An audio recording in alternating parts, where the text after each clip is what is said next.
go ahead and start it.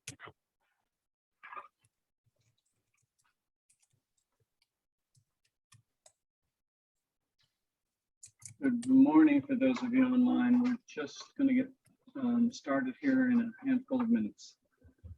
Thank you for signing in early.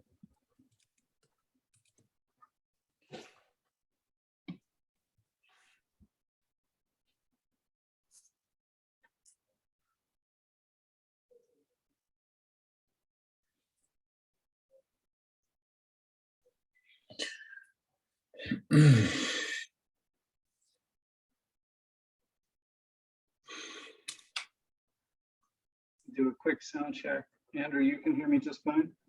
Yep, fine. Okay, thank you.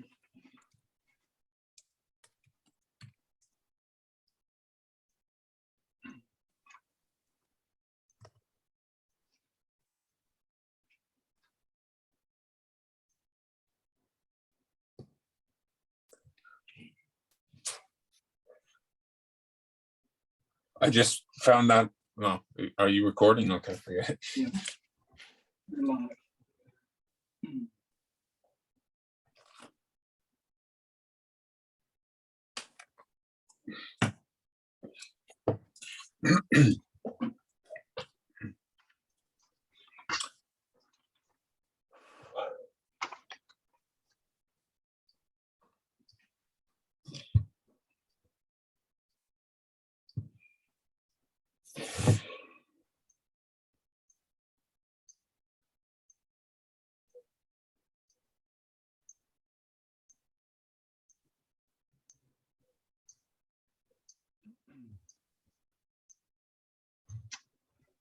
Okay, well, it's 12 o'clock, so I'm going to go ahead and start this GRA cast.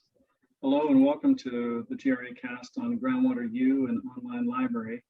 My name is John Lambie and I'm with ePure in Stockton, California, and I'll be the moderator today. The agenda for today's cast is relatively straightforward. I'll run through an introduction for GRA and some of our upcoming events, and then I'll do a cast introduction of our speaker. We'll have Andrew's presentation, and then we'll save doing a question and answer period until the end. Try and leave at least 10 minutes there at the closing. So first, a big thank you and shout out to GRA's 2022 annual sponsors for this, our 30th year as a professional organization working to protect and improve groundwater. They are Dudek, our tier 1 sponsor for the year, the law firm of Brownstein, Hyatt, Farber, Schreck, the consultancies of GEI, Intera, Montgomery and Associates, West Yost, Woodard and Curran, and SS Papadopoulos and Associates. We also have the manufacturers and equipment service providers, Roscoe Moss Company and Wildeye. And a big shout out as well to the Groundwater Management Agency, the Water Replenishment District of Southern California. You can join GRA. For those new attendees online today, if you'd like information about becoming a GRA member, please reach out to us by visiting our website and asking questions or just signing up. Some upcoming events in 2022. You see here on the screen, we've got in early June, both the Law and Legislative Forum on June 8th and the GSA Summit on June 9th. Both of those are, I think, due to be in Sacramento.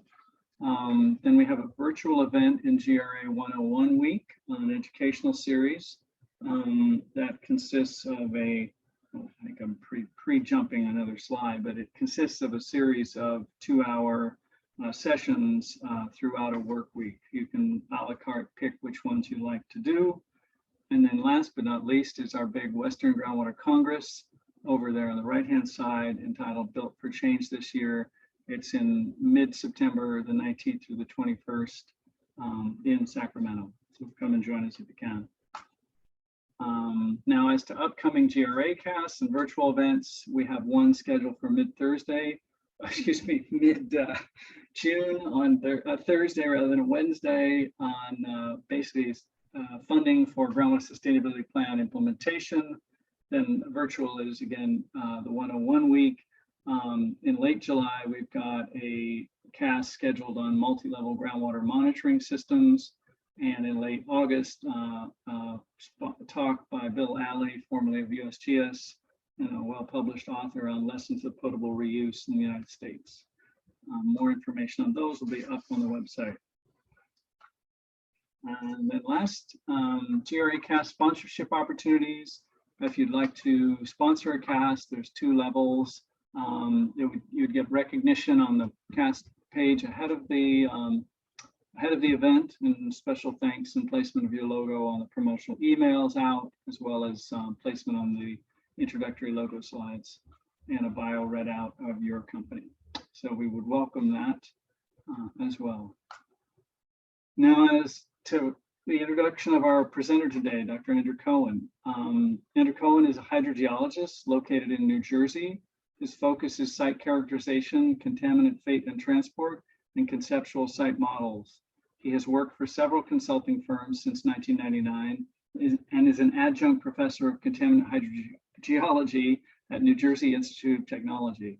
He is now focused on the development of Groundwater U, a nonprofit initiative he founded in January of this year. Groundwater U is an educational platform that serves to make groundwater knowledge accessible by way of educational videos. His presentation introduces the concept and features of Groundwater U and how you can get it involved. Now I will hand it over to Andrew.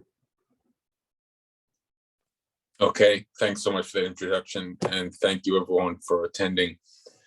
So, yeah, Groundwater U. Let me just, as noted, Groundwater U is an online platform of curated, high-quality educational videos related to groundwater, and it's got this Groundwater U, emphasizing that it is about education, but it's not a university or anything of that kind.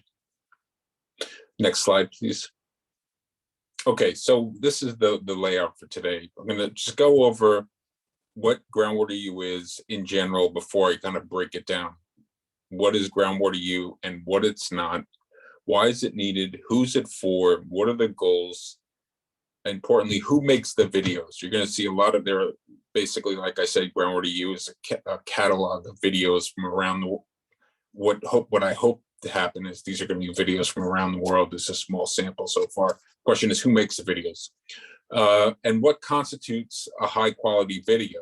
That's basically one of the criteria here. These are just not videos that you can find anywhere. It's a curated selection of videos that are either online or that can be placed online by volunteers. And hopefully after you see this, you'll say, wow, this is exciting. How can I get involved? And I'll let you know about that. And we'll follow that up with some Q&A. Next slide, please. Okay, an overview. Next slide. Okay, so as I said, Groundwater U is an online catalog, basically. And I'm showing you the search page. So you see this is actually a screenshot of the website. See the home groundwater video library, etc. on the top. And what page, this is the video library page. And essentially, this is just showing 4 of the videos that are in the current catalog. The current catalog is only about 90 videos or something like that. The goal is to get this to many hundreds of videos. Okay, and you can sort it. The idea here is that this is going to cover a gamut, the full range and all the subdisciplines that of groundwater. And if you are interested in something to do with law and policy, if you are interested in learning about the policy behind managed aquifer recharge, you can go onto the site. You can go into the search term. Can I actually have an arrow key? I mean, a pointer? I guess not, because I have a board. It's not that important. So you see on the left there, the different search and filter features. We can put in a search term, and then you can also sort them by video category. As I said, policy, legal, science and engineering, thought leadership, which is basically interviews of renowned leaders in the groundwater profession, and then by video features and presentation style. And those are qualities that are important for an effective learning video. That is, videos that are just screen captures of PowerPoint presentations with just bulleted lists that are being read off, don't constitute high quality videos. Instead, they have to have multimedia content, which has been demonstrated to engage the viewer and help the learning process. And that includes things like animation, graphic rich images. So those are the kind of videos you're going to see. And you can kind of just from these initial these 4 samples, I mean, you can see this got video footage. Sometimes it's got nice crisp illustrations, some animation, and on and on. And then also there's going to be a range of technical levels from the beginner to the advanced. Beginner would be someone who's completely unfamiliar with groundwater. The advanced would be someone in high school or college. Let me just see what's going on. Next slide, please. Okay, so when you click on one of those videos, you're then brought to the screen with the video, and importantly, a summary of that video. So this video, Groundwater U does not host video files. All of these videos are linked to some other location on the web, in many cases to a YouTube channel. So in that way, you can hit the play button here and watch it on Groundwater U, or you could go to the YouTube channel. But it's nice to watch it here because then you've got the summary. The summary is something that a volunteer, that is a submitter, has provided. So someone has watched, let's just say this case, one scenario was someone finds a good video online, high quality, and what they do is they submit a summary. The summary is going to contain, it contains some real specifics about what this video contains and also the kinds of media that are used. It's going to say, hey, this video includes a demonstration of installing pressure transducers in particular monitoring wells in a particular location. And all of these words that are now in the summary essentially become part of a database that is helpful for the search terms. And with just the drop-down language, go to the next slide, please. Now, what's powerful about this, and the next slide, please. The drop-down menu, you can instantly translate that summary into multiple languages. So the idea is that this makes it globally accessible. Even though a video might not be recorded in other languages, the summary can be translated. So if you have a video, for example, which is a recording of a high quality educational PowerPoint presentation that includes graphics and so forth, then this summary could actually articulate, hey, this presentation includes X, Y, Z, animation of this, that, and the other thing, equations, etc. So even though the viewer might not be able to understand the video, they could read the summary and understand what they're looking at. Next slide, please. Okay, so what I like to do is repeat things in PowerPoints because I find that it's a lot to take in. When you give a presentation, you don't realize that for someone who hasn't seen the material, it actually takes a while to soak it in. So I always appreciate when someone repeats themselves. So go ahead, next slide, please. So what is Groundwater U? All right, Groundwater U is a unique public library catalog of high quality educational videos. What do you mean by high quality? What are these videos that you have in this catalog? Well, it's a curated list. That means there are many videos out there online, or videos that people could potentially produce, and some of them, frankly, are not very good. They're either not engaging, they might be misleading, they might have incorrect information, and so forth. So the idea is that this catalog is curated by experts before it gets placed onto the website. It's obviously web-based. This is an interactive library right on the website. It's free. It's open access. There are no passwords, nothing like that. You can use it for beginners to groundwater professionals. So If you just wanted to introduce some concepts to someone, brand new, you could come here. If you wanted to supplement a lecture that presents some animation and equations relating to solid transport, you could find that here as well.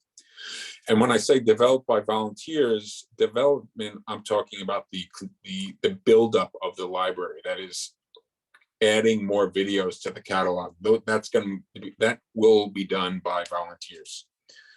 And hopefully maybe you'll be interested. Sorry, can you go back, please?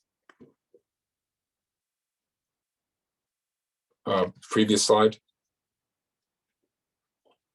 What else did I want to say here? Oh, so for example, I was talking about for beginners. Take this, if you look on the right, that first video, artificial recharge in the Netherlands, that's just a beautiful video produced. That one happens to be professionally produced, but they don't all have to be that way. That's describing to the layperson how this managed aquifer recharge works, and they've got excellent footage, and that's what I consider high quality. Other high quality videos could just be someone produced their own video. This one at the bottom, low flow groundwater sampling, that's in Portuguese, and this very enthusiastic consultant made his own, I think it's a 5-minute video, really going through the details of low flow sampling. Excellent. That's a demonstration. You need that to learn. Other ones could be that second one from top. That's an animation done completely in PowerPoint. It's got animated elements. That's a very useful learning technique, and so on. Next slide, please. So what I want to point out is what groundwater U is not, because groundwater U sounds like, wait a second, we're talking about a university. It's not an online university curriculum or certification program or anything like that. Like, for example, one of these MOOCs like edX or Coursera or Khan Academy. It's nothing like that. It's just you go on there, you search it, you get what you want, and that's it. And importantly, it's not a warehouse of all the groundwater videos that you can find online. Right, there are thousands of videos. I've looked at many. The idea is it's a curated collection. It's been vetted essentially by experts. Next slide, please. All right, so what is the motivation, funding? What is the motivation, the funding source? And we talk about collaboration with other organizations. Next slide. So the reason I put this slide in is I find it interesting when I tell some people, when I show them this, they say, well, what's the intent of this thing? I say, well, it should be pretty, and these are groundwater experts who are very aware of what the whole groundwater issue is, right? I mean, there's a global water sustainability crisis. And I do want to point that, oftentimes we see pictures of sub-Saharan Africa where they've got real water crises, and Middle East, and other locations where there's a scarcity issue. But it's not limited to those areas. I mean, as you all know, in California and out west, I mean, some major groundwater issues, politically and technically. So it's not limited to just what the layperson who's not in California might think of as water issues. And many people don't really know what groundwater is. And we take it for granted. Go ask somebody about what groundwater is, and you'll find out that they oftentimes don't know. And they don't know that constitutes 98 to 99% of liquid fresh water supplies globally. So 2.5 million people, 2.5 billion people rely solely on groundwater for their water supply. So it's really quite phenomenal. I mean, and this is stuff that I just learned really in the last year as a groundwater, a contaminant hydrogeologist in consulting and remediation. I really didn't have a global perspective. And now that I do, I see that a learning vehicle like this, it can have tremendous value. So high quality educational videos are more effective than just using books. It's what happens now when you want to learn something, you go into Google, or probably now people just go right to YouTube, and you sort through and you look for a video and you click on it, and maybe you spend 15 seconds, and in that 15 seconds, you evaluate, not consciously, or asking yourself questions. You kind of make a decision: is this good or not? And sometimes you watch it because it is engaging, and you might continue to watch it because it's engaging, but it's not good. Well, Groundwater U finds the ones that are engaging and vets out the ones that you really shouldn't be seeing. Okay, next slide, please. Okay, who's funding Groundwater U? Groundwater U right now is nonprofit, privately funded. So I'm funded for this effort privately to get it going. And it's not associated with a university, a government agency. It's not associated with a commercial enterprise. With time, I would say right now, this is kind of in a proof of concept stage. As this thing picks up momentum and the library grows, it may transition to a formal nonprofit, such as a 501c3 corporation, but that's down the road. So this is not about making money. Next page, next slide. Okay, but this is not something that I'm taking on by myself. Collaboration is happening. It's continuing to build alliances, one with the Groundwater Project. I'm not sure how many people are familiar with that. It's something led by John Cherry and others. International Association of Hydrogeologists, some mailings were just issued in their magazine describing Groundwater U, and we're working together to help with the distribution of educational materials and support one another. And I'm going through discussions with other organizations, groundwater related organizations, so that they're on board as well. University teachers and students. This is a great opportunity, as you hopefully you'll see that this is a great opportunity for students to help out. And for teachers to use the material that they've transformed into PowerPoint, for example, into videos, to take their video footage of a field event or showing how to measure water levels or things like that, and turn that into a video for other people to see. And for practitioners like you who want to share your knowledge and creativity, right? And when I say, one thing I like to highlight is the reality that many of us, we do what we're doing, I think, especially in this field, earth sciences, we typically enjoy it, and there's a creative element. We like doing our cross sections and our contour maps and looking at the data and putting together presentations. Not everybody, but I think many people do. And sometimes we put many, many hours into putting together PowerPoints, or certainly to put together reports that might be image rich. You've spent a lot of time creating figures, hopefully excellent figures. And only a few people see them. Even if you put together a poster for a conference, many, many hours into that, and a few people see it. Same thing with a journal article, even. You put the amount of time that goes into that for really relatively few people to see it. Same thing for a conference presentation. Even if your presentation gets accepted for an oral presentation, really only a few people will really see it. I mean, relative to the groundwater community, and certainly relative to the number of people who actually need groundwater guidance. And of the people that attend, only a few are actually going to absorb in the material. So here's an opportunity for people, practitioners, experts, to now take their work, get it into a video format. It then gets curated by a group of experts, and that's a team that needs to be built. And now you can have your material online available to the world. So it's great incentive to participate. Next slide, please.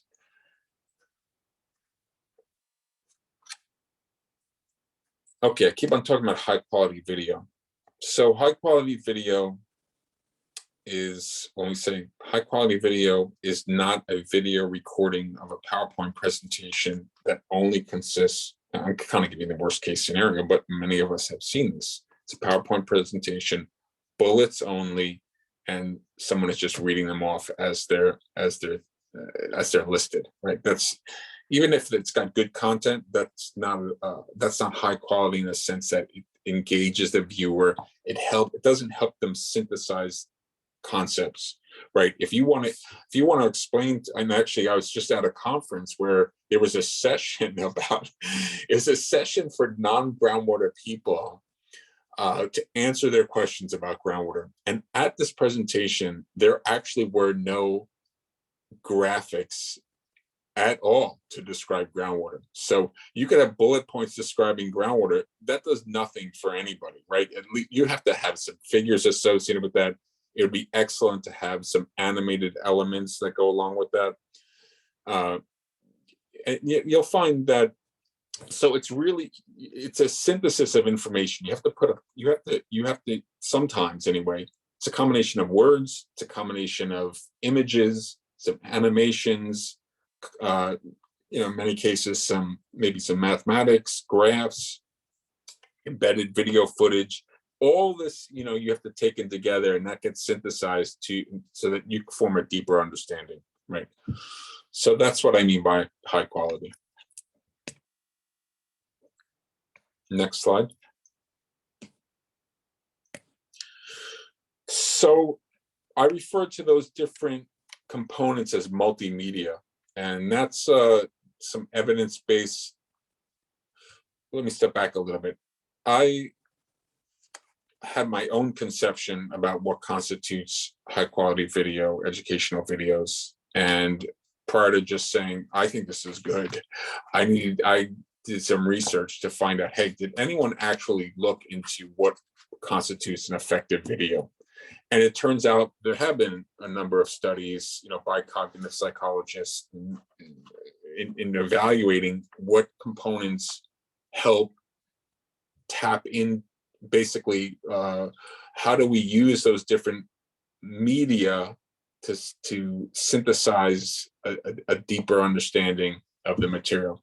And that includes, it doesn't always include all of these things, but some, at least some, right? It's audio narration, still photographs, illustrations, animations, video footage, labeling. So, for example, take a look at that illustration on the bottom right. So someone could just show that image and talk about it, okay? But you're missing a little piece there, because it's better maybe to at least append that with some text, so that as you're talking, as the teacher is talking through it, there are a couple of things that you have to lock onto, and you've got some now words that are kind of churning in your brain, and then they're going to keep on feeding or helping to synthesize the information as the lecture goes on. And by just a clarification on animations, by animations, I don't mean fancy, groundwater simulations or really sophisticated 3D animations. An animation can simply be some moving arrows, right? So it's interesting, and I've spoken to other professors. As you probably know, a lot of people have this conception that like groundwater basically is about underwater rivers, and that might be a reasonable analogy for, let's say, a karstic environment. But that, the majority of groundwater systems in the U.S., I think it's maybe like 25% in the U.S. is karst, but certainly California. Let's just focus on that, right? We're talking porous media. We're not talking about underwater rivers. It turns out that we take it for granted again. We'll typically use an arrow to actually just show in a cross section the flow direction. Turns out many people interpret that arrow to actually be something like a river, denoting a river. Now, again, we would never conceive of this. You say, hey, arrow shows direction. No. So part of the way that we present it, and we take it for granted, actually has a very significant effect on people's learning. So an animation might include just an arrow that moves, or a little a water particle that's flowing, and that the person, the student can track it on the screen and see that, hey, this is kind of a water particle moving. So there are a couple of ways to do that, and you can do that. There are some simple techniques in PowerPoint that can help you do this. But so I just wanted to clear that up. People see animation, they think fancy stuff, 3D animation. In fact, 3D animation, and this is something also it's worth knowing, 3D animation for beginners is not an effective mode of teaching. Again, once you've gotten to kind of an intermediate learning or intermediate understanding of the groundwater system, where now you can at least you have an internal mental model of what we're talking about, and you can visualize the subsurface, then you can start looking at 3D models and kind of conceptualizing what this 3D model rotating in space is actually depicting. Before you have that deeper understanding to begin with, that rotating 3D model is useless for most people that cannot make it out at all. And so in fact, for beginner, I would say even beginner to intermediate, immersive images are not effective. And that's what the literature bears out. Next slide, please. All right, so I'm just going to take you through how you search the library, and be interested to get your feedback when you get a chance to search it at a later date. So let's just go through and I'll highlight some of the features and how you might do that. Okay, so of course you can select broadly by what kind of topic you're looking at. Here, for example, I've just checked off policy legal, and you can see that the videos that come up all fit into that category. Right at the top, we've got something about transboundary aquifers, the policy associated with that, addressing global groundwater challenges. That's the fourth one from the top. California's drought beneath that. Now, this is something important to point out. Now, not those videos, it's likely that the entire video does not include policy. It might have some technical elements, but it has some policy elements. So that's just something to point out, that each video can be a mix of elements. It could be a mix of content. It could be a mix of, it could include animation. It can include demonstrations. It can include one or more of these elements. And because effective learning, for example, well, let me stop. Let's go to the next slide. Okay, so now we're selecting science and engineering. You see that this is now bringing up all those videos that are focused mainly on the science and engineering element. Okay, that's the artificial recharge in the top. Going down, this is an excellent cave development introductory video produced by a very enthusiastic professor in British Columbia, I think. Just excellent job. So here's a good example of earth scientist who's excited about his work. He likes taking pictures. He likes educating. He likes working, doing his creative stuff on his video editing.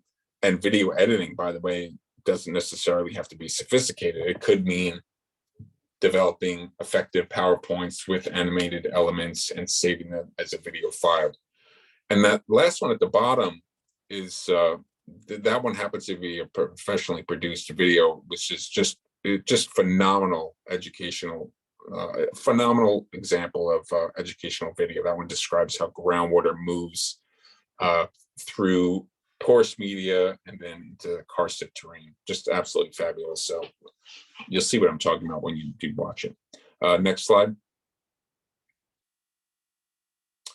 So now we're choosing science and engineering, but then we're saying, hey, you know what? We just want to look at the ones that have animation. We know that animation in particular is very effective. So if you wanted to get right, and this is something that you can't really find out if you just go on YouTube. You can't say, find a video about karstic environments that include animation, unless it's actually specified in the text that the video creator has provided in the YouTube, you're not going to find it. And that's one of the benefits of having these summaries that are developed for each video. Kind of creates this big database, and also it creates this means to categorize things. Animation, let's further narrow it down. Next slide, please.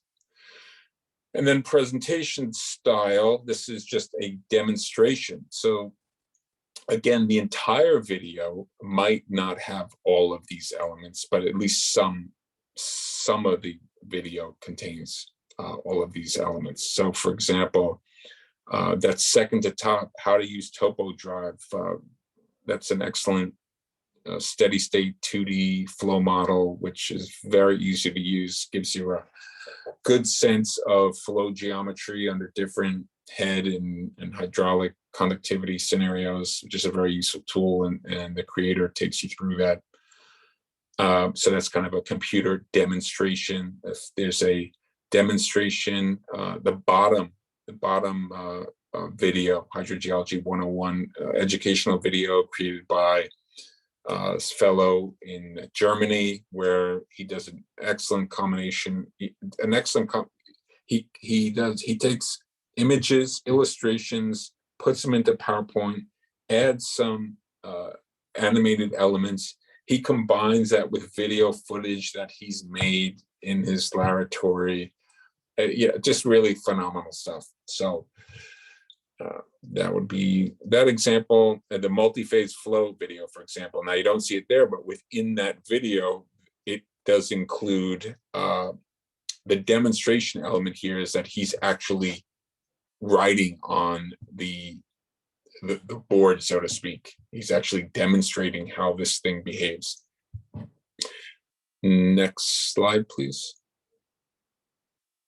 Okay, so now we can just throw in, I was just doing it without a search term and just narrowing it down by the categories. Here, for example, if we put in karst, everything else being, essentially when you leave everything blank, right, it's just like all other selections on other websites. If you don't choose it, it's essentially saying, you know, show me everything.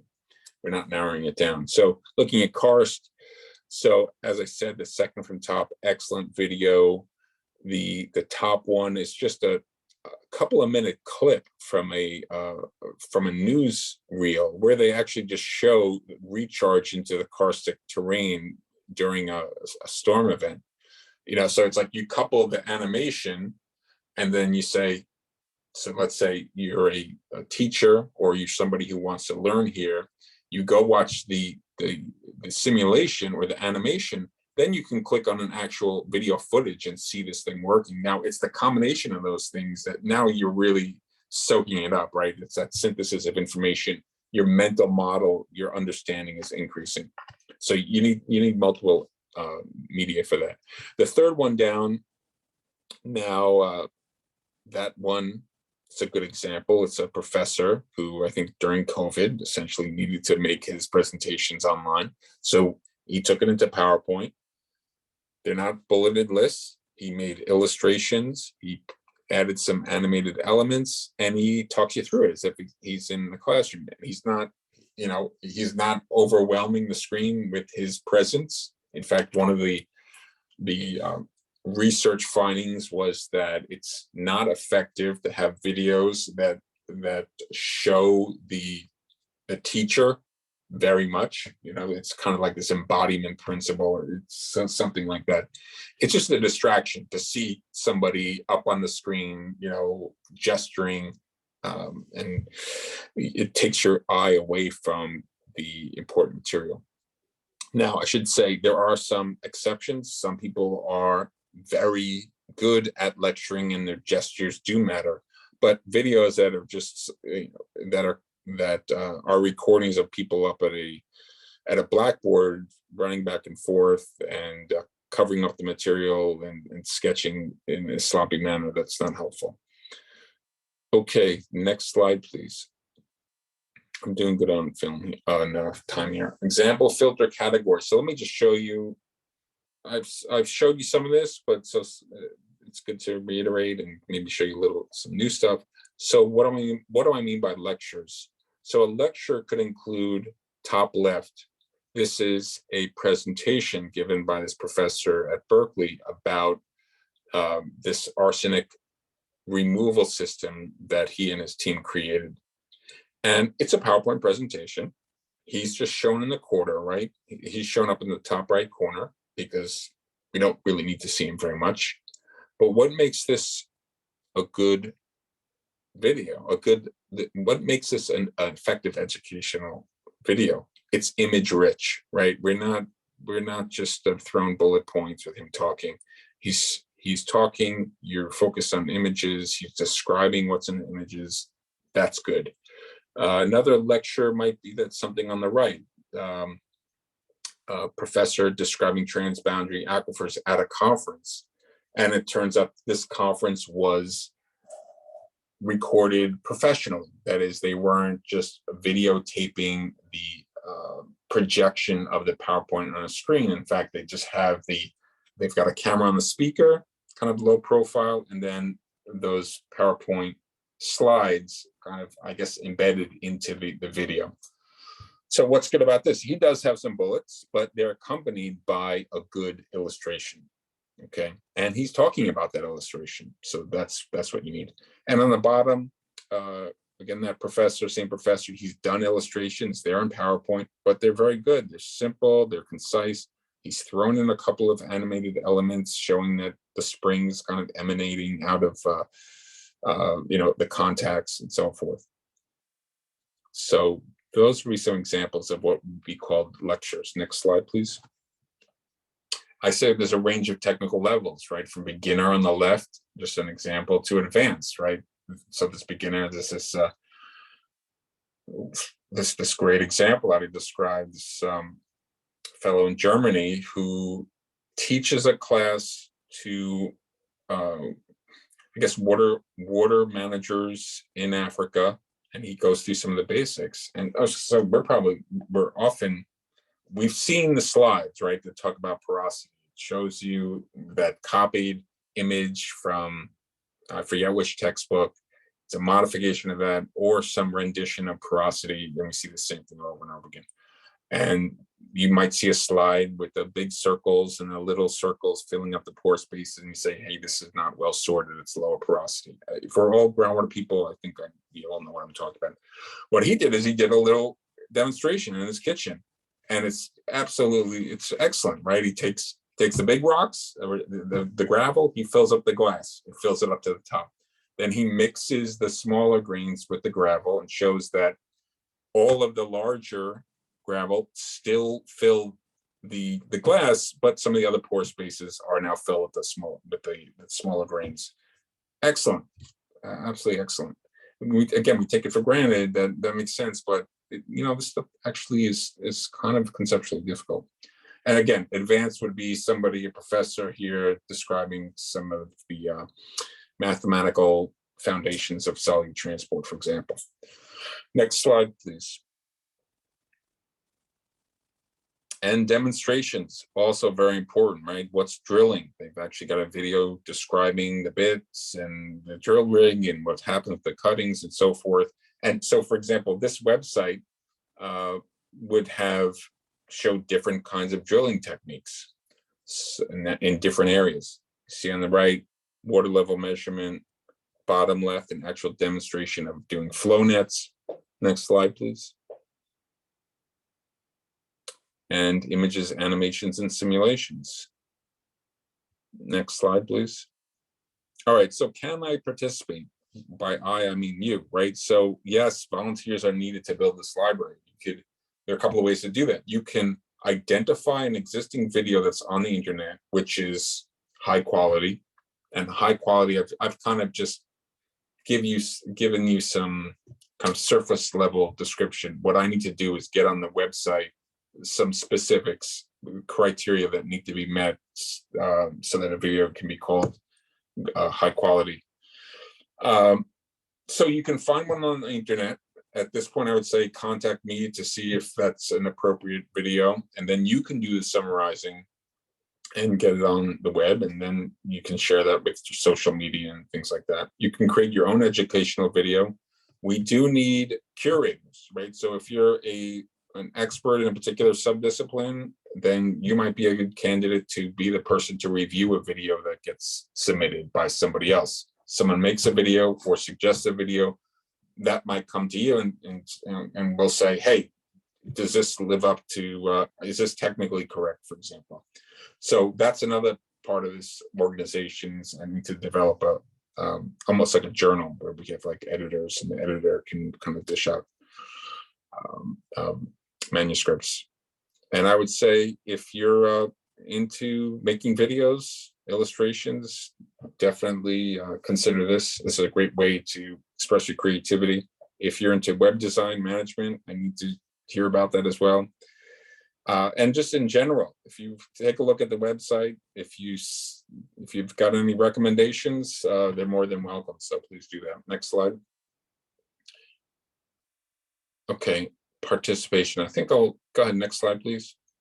I'm going to skip these. You can just stay on the slide, for example. But this is just showing you, because there's a very easy process of submitting a video. You know, we're looking for experts in the various subdisciplines shown on the top left, and there's a form that you can fill out on the website to facilitate the submittal video and the eventual posting in the catalog. Next slide. And you can make your own video. Next slide. So, should say Groundwater U is currently developing a strategy for building the initial contents of the library. So right now, it's not about, hey, I found this video about, you know what, give me a second, because my computer says it's charging and then it's not charging. It says I have 3% left.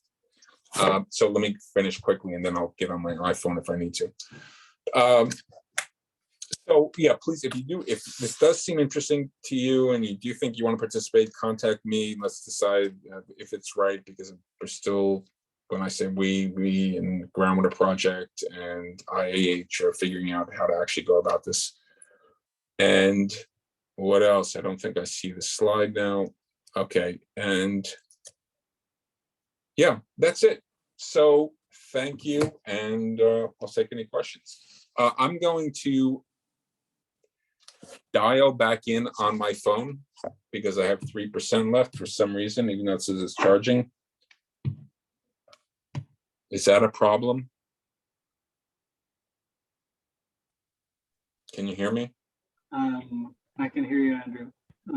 I think, I guess if you can stay here while you do that, that might be the most robust way to do Yeah, that. no, I'd love to do that, but it keeps on declining, even though it's plugged in and it shows the little lightning charge. Huh.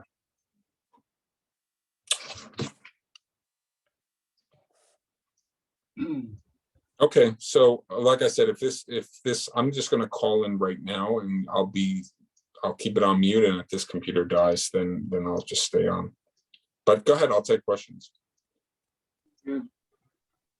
I have a straightforward one to start with, and that's are there any concerns about copyright on the videos? Yeah, the videos are like the videos that are in the library are actually just linked to videos elsewhere, like on a YouTube channel. Okay, and those can be embedded on Groundwater U by way of the settings that the creator has placed on their own channel. So there's no copyright issues. If you were to make your own video and put it up and create a YouTube channel, you're not forfeiting, all your work. You basically make your own channel. If someone watches that video on Groundwater U, your YouTube channel gets credit for that view, even though it's being watched on Groundwater U. Okay. I was thinking of GRA casts that have been particularly good. They are overly long, perhaps, but that's something we can broach with GRA as to how that copyright issue exists, because we do, as you know, get release of copyright, so it is prospectively republishable.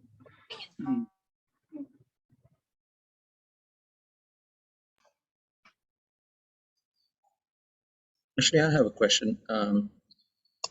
When people fill out a form, and you covered that in the last couple of slides, where they fill out a form and they select some keywords. For searchability, does the person uploading or filling out the form, put some keywords like in your search you showed karst. Are there keywords people put in, or is that something you do on your end to tag certain videos?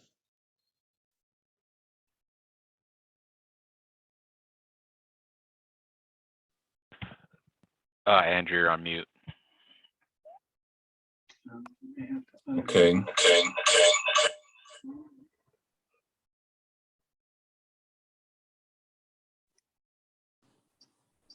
How about now? We're getting echo now. Yeah, we're in the feedback loop. Should be good, right? There you go. Yep. Okay. Yeah. Okay. So the search terms are essentially what it's doing is that it's looking through all of the titles, it's looking through all of the summaries, and it's finding anything that has the word karst in it. So it's not as if for each video, each video does not have like a separate like meta field or metadata field or something that has like a list of keywords. Now, this gets to my my request, I guess, for people that are interested in websites and web development and data, you know, because that might not be the best way to do it. The way that the website is structured right now might not be optimal. It has, the way it's structured right now has a lot of advantages. One of them being that each video gets its own web page. So essentially when you do a search, let's say that karst video, for example, that's not that summary page that comes up. It's got that shows the video and then the summary. That is a unique URL. So if you were to create a video and then it got accepted to Groundwater U, you effectively have your own web page with your material, which is pretty darn good. Again, real incentive for people to participate. And you know, so here's your work. Now it's been curated. It's a legitimate piece of work. It's recognized, you know, internationally. You can share it with social media. So that's a real benefit of the way it's structured right now. But there could be some downsides. Andrew, I feel, let me check that there's no question outstanding otherwise, but first explaining to the audience that you are in fact overseas, and therefore it's not simple for you to show off this tool today. I thought to share my screen for a minute. Oh, sure. Great idea. Because I can conduct a search. Let me see here. Hopefully I've got it right. So I've got up Andrew's website, and I was, you know, looking earlier and, you know, verified that if I wanted to find out something about ASR, I can do that on the website. And just to give you an idea of what it doesn't do, if you check out ASR videos on the web, you won't get anything nefarious. What you'll find out is that most of the world thinks of it as automatic speech recognition. So you're not going to find this video. And as Andrew was saying, it links out to somebody else's material. It's about 4 minutes long. It's described here as to what's in it. And it's you know, quite good. It talks about it administratively. And as he was saying, you know, I could play this. I have no idea whether it'll play out for you. But it's a good, you know, it's good. The point being that this is groundwater material that's quite searchable. So in that sense, it's a terrific tool. There's any number of topics on here, including the ones that Andrew featured. It just hasn't been. It's a very dynamic site, and it's worth having a look. Yeah, and I just wanted to add to that. So right now, you see, there's just one ASR video on there, and the idea is that if this is going to be populated with many different videos about ASR, and not just that fills a couple of different things. It'll be about ASR, it'll be about the technology part, it'll be about the policy side, and also it will have examples from various areas. So you might be interested in, hey, you know, is there an ASR in Arizona? You know, you want to narrow it down to that. So as this library builds, you can see that it's going to be if this is successful, it's going to be, it'll really be something else. Here I tried recharge as a search term and got the broader topic of artificial recharge in the Netherlands, which is not being done by ASR and so on and so forth. A lot of Now, yeah, and I should say, so typically the way you're searching it, this is one search, but this is not allowing you to do the narrower search. If you go into video library, right. let's see what happens if you now type recharge. Let's Okay. see, there might be some still with, well, let's see what this pulls up. We're doing a live beta test here, apparently. No, okay. So you see now you kind of see right now, like automatically, like, hey, is this something I'd want to watch? Well, now you want to, you're just getting familiar with recharge, and animations are very helpful. Let's filter out and look for animations. Can you click on them?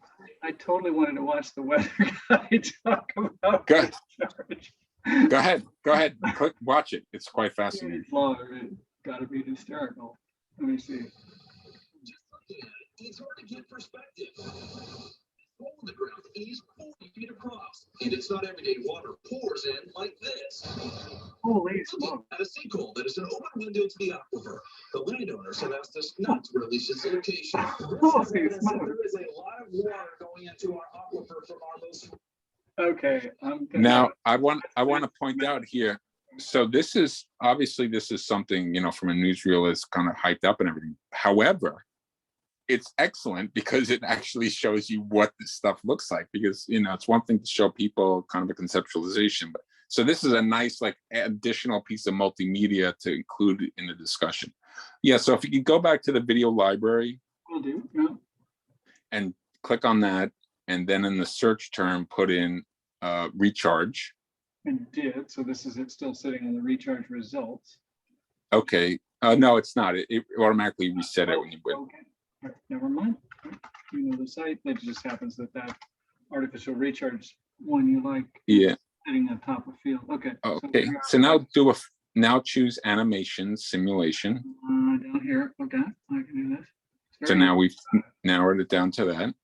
Mhm. And now, okay, now now continue down to the bottom. Now I'm a beginner, because I never heard about this stuff before. So let's choose beginner. Okay. I guess they all fit into that category. Hmm. Okay, so let's take a look at the second one. So I'm somebody who, or I might be a teacher who I need some supplemental material to teach people conceptually what recharge is. Why isn't this clicking up? Okay, go to the top. Click here, Vimeo. Oh, maybe. Yeah, that might be a problem. Good to have the Nature Conservancy. Sorry, we couldn't find that page. No, no problem. Yeah, so with this, so there's sometimes there's going to be some loopholes. So, for example, this Nature Conservancy, this is working fine, but they probably changed their privacy settings. Yeah. See, okay. so, but that's fine. I mean, once this thing comes up, once this library is filled with hundreds of videos, if someone clicks on one of these things and it's missing, so be it. Someone's stolen the book. Good to have the Nature Conservancy as a collaborator. But actually that video that was on there, it's excellent. It's just a 1.5 minute animation that shows how wetlands can dry up as a result of nearby groundwater pumping. Just excellent stuff that you really need. If you have some time, click on the how groundwater moves to Southwest Minnesota. I mean, if you want to watch that, I mean, it's too long. I was thinking that those other ones were great. Yeah, you'll see. I encourage everyone to watch this. It's really quite fabulous. Nice. Well, let me do a time check. We're a few minutes to the hour. For Zoom driver. Okay. I don't see any further questions. So unless there's something you would think to Yeah, I'll tell you, one thing I want to point out, I don't know how many, there's just a few participants, but take a look at the site. If you have any ideas, you have any recommendations, you have any questions, please contact me directly. My email is on the About page, the bottom of the About page. Mm-hmm. So I welcome all questions, suggestions, and so forth.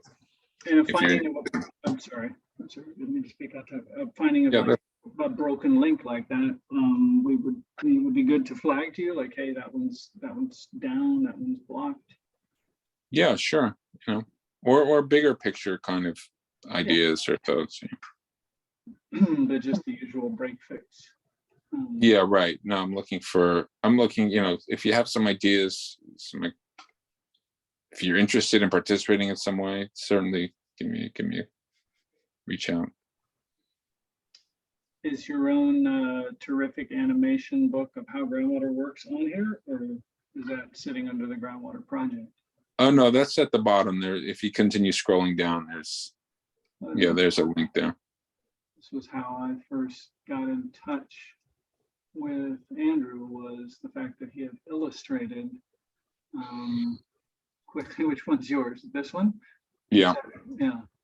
And it was great in that it showed me that, read online. I think I can do that, right?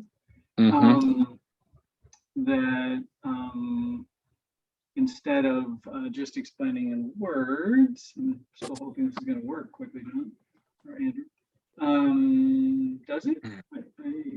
It shows. Yeah, Sorry, go ahead. Yeah. It's a little difficult, and on the bottom right is where you actually scroll through. It's a little unusual. Yeah, no, I didn't do it well. Sorry. There's a great set of animations there on how groundwater behaves graphically. So I think it drives the point home that graphics can speak volumes. Well, with that, I am going to stop sharing my screen and thank Andrew for participating today. A link recorded copy of the webcast will be out to all you attendees. And if you require a certificate of attendance, contact the GRA staff. Thanks again for attending today's cast, and we're going to sign off there.